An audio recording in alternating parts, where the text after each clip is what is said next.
जब हम शादी के लिए लड़का और लड़की देखने जाते हैं तो क्या देखना चाहिए, इस वीडियो में आप जानेंगे, तो वीडियो को लास्ट तक जरूर देखें आप। जब हम शादी करने बच्चे की जाते हैं या बच्चा खुद नौजवान बैठे हैं, हमारी डिमांड क्या होती है? लड़की कैसी हो? हैं 3-4 शर्तें, खूबसूरत हो, हैं जरा अच्छा सा जहेज लेकर आए, खानदान अच्छा हो, बस तालीम याफ्ता हो तो और अच्छा है। 3-4 चीजें। अच्छा, लड़का कैसा होना चाहिए? अगर लड़की वाले मुझे सुन रहे हैं, बुजुर्ग अपने बच्ची के लिए रिश्ता ढूंढते हैं तो क्या देखते हैं? वो कहते हैं ना कि मर्द की खूबसूरती तो उसके जेब से होती है, रंग रूप ना भी हो, पैसे वाला तो फिर भी चल जाता है। हाँ? लेकिन बहरहाल चलो दिखने में अच्छा हो, पैसा हो, जरा गलत कोई काम, बड़े गलत काम ना करता हो। अच्छा, हमारे यहाँ गलत काम भी अपने अपनी मर्जी से बनाए हुए हैं। हमारी लिस्ट कुछ और है, शराब ना पीता हो, जुआ ना खेलता हो, हीरोइनची ना हो, नशेई ना हो, ऐसे काम ना करता हो कि जिसमें माशरा बुरा कहे। यानी हमारे नजदीक बुराई भी वो वाली बुराई है जिसको लोग बुरा समझते हैं। ये चेक करते हो कि नमाज पढ़ता है कि नहीं पढ़ता। शराब पीना हराम, मगर नमाज ना पढ़ना उससे भी बड़ा हराम। मगर बेनमाजी के तो कोई प्रॉब्लम नहीं है।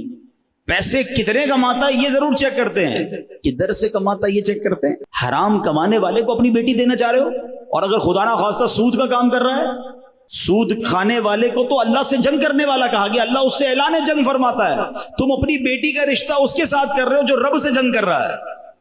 बचेगा, बर्बादी होना है।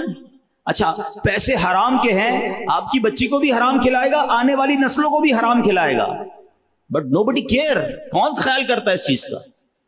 अल्लाह अकबर। और ऐ नौजवानों, जो अपनी होने वाली बीवी के लिए, बच्चों की मां के लिए जो डिमांडें हमारी, पहली डिमांड ये होनी चाहिए कि वो नेक है कि नहीं। याद रखो, औरत माँ जो है ना, वो सबसे पहली दरसगाह है बच्चे की। अगर माँ का अकीदा ही दुरुस्त नहीं है, हैं वो औरत जो है बाअमली नहीं है, नमाजी नहीं है, नेक नहीं है। आपको पता है गौसे पाक जब पहले दिन मदरसे में गए, कारी साहब ने कहा पढ़ो बिस्मिल्लाहिर्रहमानिर्रहीम। गौसे आजम ने 18 पारे ज़बानी सुना दिए। पहले तो कारी साहब हैरान हो गए, फिर कहा और 19वां भी पढ़ो, का इतना ही याद है। तो किधर से याद करके आए? पहले दिन मदरसे में आए हो। कहते बात ये, मेरी माँ हाफिजा 18 पारों की थी, मैं माँ के पेट में था, माँ कुरान पढ़ती थी, मैंने माँ के पेट में ही 18 पारे याद कर लिए। ठीक है, ये उनकी करामत है, ये बात याद रखिएगा। अगर माँ नेक है तो बच्चे पर उसका असर आएगा। आपको पता है खातून जन्नत बीबी फातिमा इमाम हसन और इमाम हुसैन को जब दूध पिलाती थी और झूला देती थी तो क्या करती थी? तिलावत कुरान करती थी। हैं, अब बताओ ना कैसी औलाद मिली।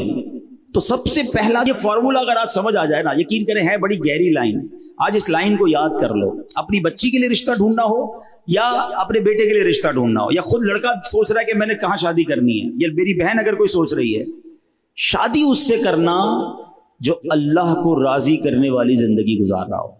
जो रब को राजी करेगा अल्लाह उसको भी राजी कर देगा।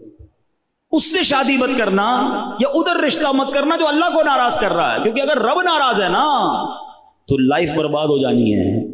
एक लाइन में मैंने आपको सब बता दिया। अब रब को राजी नमाजी करता है, बेनमाजी नहीं करता। रब को राजी हलाल कमाने वाला करता है, हराम कमाने वाला नहीं करता। रब को राजी पर्दा करने वाली खातून करती है, बेपर्दा नहीं करती। अरे जिसका अकीदा ही सहाबा अहले बैत या औलिया किराम के बारे में दुरुस्त नहीं, वो शादी क्यों करनी है? हमें सबसे पहले ये देखना है उसका ईमान क्या है, उसका अकीदा क्या, उसके अमाल क्या।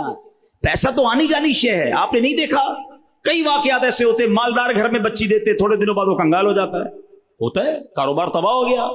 लेकिन अगर बंदा दीनदार होता है, बंदा अल्लाह को पसंद करने वाला होता है, अल्लाह की रिजा वाले काम करने वाला होता है, अल्लाह फिर उसे खड़ा कर देता है, फिर उसके अच्छे दिन आ जाते हैं।